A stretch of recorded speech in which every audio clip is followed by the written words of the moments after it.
ایک دفعہ یوں ہوا کہ خاوند اور بیوی کہیں جا رہی تھی۔ اس کی بیوی حسب معمول اچھی طرح سج سنور گئی۔ گھر سے باہر نکلے، وہ لوگ ٹیکسی کے انتظار میں کھڑی تھی۔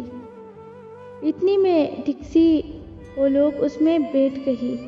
کچھ دیر بعد ٹیکسی ڈرائیور نے کہا کہ اپنی وائف سے بولے، یہ لپسٹک کا شیڈ ہٹا دے، مجھے اچھی نہیں لگ رہا۔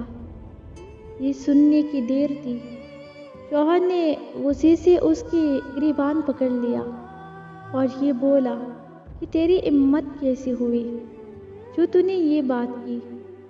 ڈرائیور مسکراتے ہوئے بولا، بھائی، اگر یہ آپ کے لیے سجی سنوری ہوتی تو گھر میں سجتی۔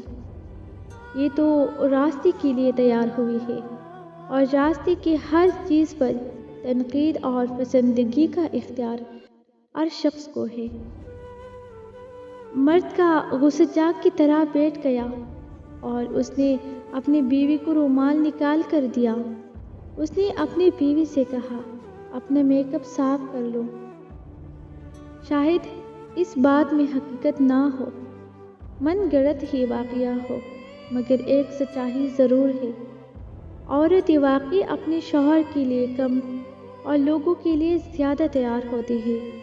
کسی تقریب میں جانا ہو تو گھنٹوں سالوں لگا دیتی ہے، مگر شوہر کا آنے کا وقت ہو تو کبھی ان کے لیے تیار نہیں ہوتی۔ اچھے کپڑے تو دور کی بات ہے، صاف کپڑے بھی نہیں بدلتی۔ صبح سے شام ہی ایک لباس میں گھومتے رہتی ہے۔ اگرچہ مذہب میں جاہلیت کی طرح تیار ہو کر باہر نکلنا سخت منع ہے، لیکن یہ نہیں کہا کہ تم لوگ اپنے گھروں میں بھی نہ سجو سنورو، بلکہ کہا ہے کہ زیبائش شوہر کے لیے ہے، مگر ہمارے ہاں اس کے برعکس ہوتا ہے۔ شاید یہی وجہ ہے کہ مرد کو دوسروں کی بیویاں اور بچے اچھی لگتی ہے۔ اور ایک بات میرا ہمیشہ یاد رکھے گا، ہر مرد اور عورت ایک جیسا نہیں ہوتی۔